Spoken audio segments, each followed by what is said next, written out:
As a former TV news journalist, I want to talk about cancel culture because it's all over the news right now, and I have kind of two ways of looking at it. The first is, yes, it is becoming a problem for journalism and academics, but also some people really just need to stop complaining. We're in Clearwater tonight. I'm Allison Morrow. Hi, I'm Allison Morrow. I'm Allison Morrow. And I've gone to a lot of places. On St. Pete Beach, Allison Morrow. And now with my former Force Recon Marine husband, I'm going off-grid-ish.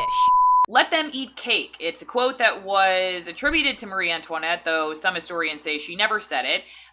She was the Queen of France during the French Revolution and lost her head, in part, probably, if she did say that, over that kind of sentiment, because the people had staged an uprising against the monarchy. They wanted to rule themselves, and they felt like the elites were totally out of touch with what the real world is really like. I don't know.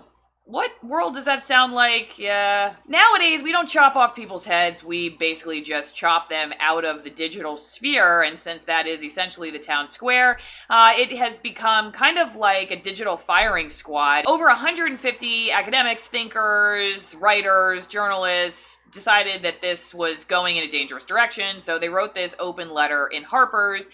And I'm not going to read you a lot from it because you can go look it up online. It's interesting and you can see all the people that signed it.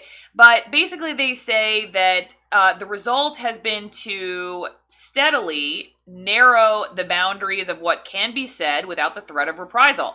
We are already paying the price in greater risk aversion among writers, artists, and journalists who fear for their livelihoods if they depart from the consensus or even lack sufficient zeal in agreement.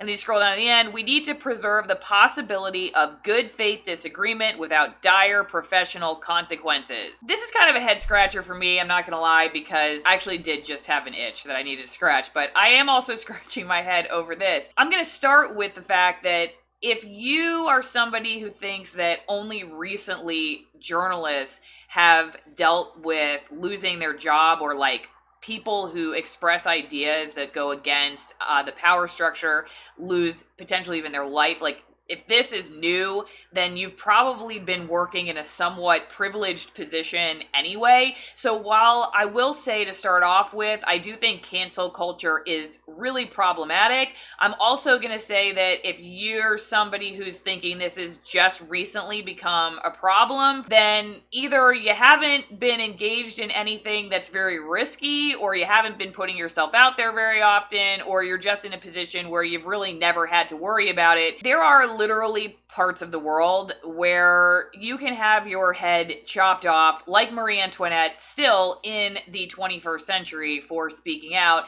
where cancel culture is not even anything anyone's talking about, because that would be like a great vacation day for some of those journalists, and they would take cancel culture any day, and I'm not sure they would write a letter in Harper's magazine because they would be like, actually, this is great. The only thing that's happening to us now is somebody's getting mad at us on Twitter instead of coming to our house, ripping us out from our family, and killing us and leaving our body on the side of the road. In one of my previous videos, I talk about how we actually lost a rental housing property option because the neighbors saw my YouTube channel, found out that my husband was in the military and trains law enforcement, and just decided that they didn't want to live next to people like us, told the homeowners that, and the homeowners rescinded their offer, and never asked us, like, what kind of training does he do for law enforcement, or what does he think about his military experience, or anything like that. They just typecasted us simply because of these previous experiences of his in his past, or what he does currently professionally. I think that just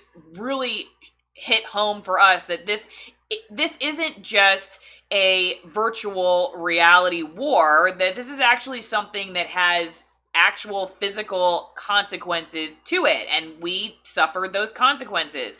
But again, we didn't lose our lives. Now, I still think this is a problem because, especially in worlds of thought, like academics, science, journalism, where truth is allegedly the currency for these particular divisions of our culture, that if you're afraid to speak up because you're going to lose your job, then these truths become in some cases unchallenged, and perhaps they are not truth at all, but because they have no challenges publicly to their dominance, then nobody really knows the difference. Everybody just sort of accepts a particular dictum as reality, as if there's nobody else who thinks anything different or no science that's proved anything other than that. So then you end up with a culture, like I said, that assumes everybody thinks a certain way, or that the majority thinks a certain way, when in fact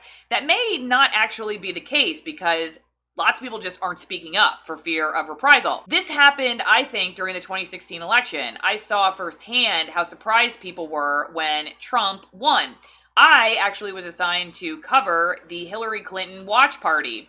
I remember how excited and exuberant everybody was there. They were watching MSNBC all night. Even MSNBC anchors, they were like, this is a slam dunk. It's all going to be great. First woman president. But then, wouldn't you know it, by the end of the night, as the anchors nearly started crying on national television, and definitely the people were crying in the room where I was, we found out that Trump won. And I will never forget all these people coming up to me and saying, did you see this? Did you see this as a possibility? And I was like, yes. Yes, I saw this as a possibility, because I actually talk to people who have different ideas than I do. And I knew there were lots of people out there who were planning to vote for this guy that just weren't telling anybody that, because they had been associated with all these things. Racist, sexist, all kinds of xenophobic, whatever it is. And who's going to speak up and say that I'm going to vote for this guy if they think that somebody's going to label them all of these terrible words? So people just didn't say anything, and then boom, the guy wins.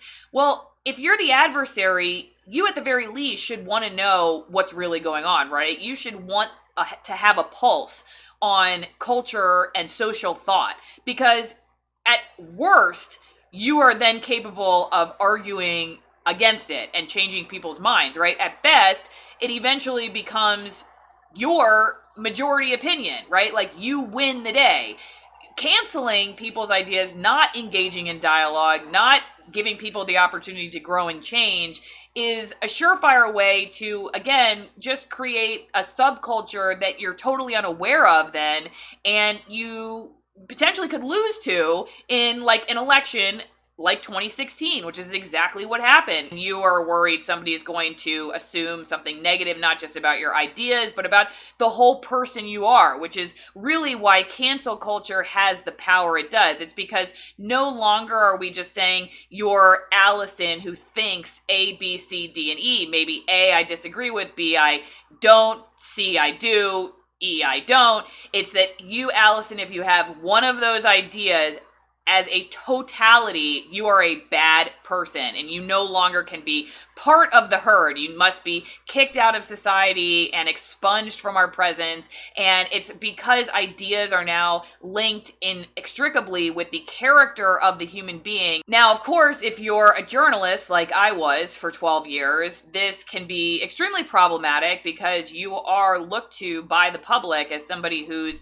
showing the different ideas, the different sides of particular issues. And if you're not doing that because you're afraid the mob is going to come after you, then you have failed at your job as a journalist. Same thing as a scientist, same thing as a professor. I did see this transition become stronger as I was working in television newsrooms, that there were editorial meetings where you would notice that perhaps there was a majority acceptable opinion around the table, and that you knew there were other folks, maybe even including yourself, who had ideas, or perhaps knew people that had ideas that were valid and challenged those perspectives. But for fear of offending somebody, perhaps you don't say anything at all. And so then those ideas end up making it onto the 5 o'clock news without being challenged. And perhaps there's no malice in that on the part of the reporter who is presenting that story,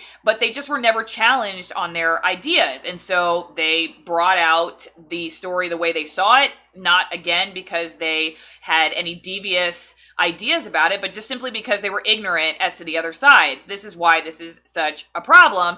And I think in a lot of ways, confirmation bias gets worse in a world of cancel culture, because even if you have well-meaning people in a particular industry, if they have nobody challenging them on whatever it is that their particular worldview has allowed them to see, then they're never going to have any more complexity to the issues that they're talking about, because nobody's given them the chance to grow up and learn. And this is where I think cancel culture really becomes a problem, starting in academics. I've shared in other videos that I've done that I went to seminary, and when I went to seminary, that was a very tense environment, and that was before Facebook and Twitter and all the different social media platforms really had taken hold. One of those eras prior to everything you say being broadcast for the whole world to see. And so even still, there was a lot of tension in the rooms where you get all these people with different religious perspectives together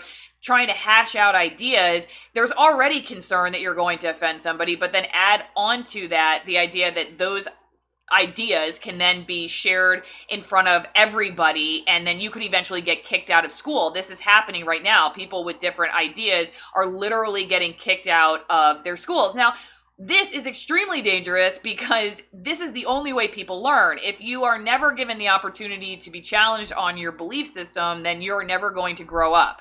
And I think it's funny that people who are part of the cancel culture mob think that just because they get rid of somebody, that person loses their job, they get kicked off of Twitter, that their ideas just vanish. When in fact, their ideas are probably emboldened by being canceled. And then you get a bunch of people who have similar ideas who are canceled from these platforms, and their ire towards the powers that be, the ones who control the platforms, grows and grows and grows and grows. And their ideas, instead of being challenged, they actually become more embedded because there's nobody talking with them, dialoguing with them. They've just basically been expunged from this virtual world. I think the other thing that aggravates the situation is that cancel culture follows a certain bias of offense, if you will. There are situations that are not treated equally. So for instance, I think about like the Book of Mormon, right? Nobody seems to care that this extremely popular Broadway play was made making fun of an entire religion. We all know that there are certain religions that if you did that same play about, in a million years, that would not be allowed on Broadway. So that's the thing with cancel culture, is that it's not really just about offending someone, it's about offending only certain people. And then that, I think, aggravates the situation even more. I do see a silver lining to this, though, and that is that for cancel culture to exist at all, there has to be an addition culture option as well. So the reality is that cancel culture only exists because of this never before seen opportunity to communicate with each other on these different platforms. Ideas can be shared unlike they ever have been, and we can be connected with each other unlike we ever have been. There is no way to get somebody in California to lose their job if you lived in Florida or France before, this last century, where we now know what's going on in different parts of the world immediately, and then we can take immediate action if we don't like it. But that also means that we have the opportunity to share ideas positively in a way that we never have before, that ideas can be challenged and changed. We can grow as human beings and as societies much faster than ever before, because we have these platforms now that, yes, we can use to go after somebody as a mob, but we can also work stuff out together and try to make it to a better place in a more expeditious way than folks who relied on the Pony Express. I do media training, and one of the stories I tell at the very beginning of almost all of my workshops is about Martin Luther, the guy who started the Protestant Reformation, and his challenges to the Catholic Church.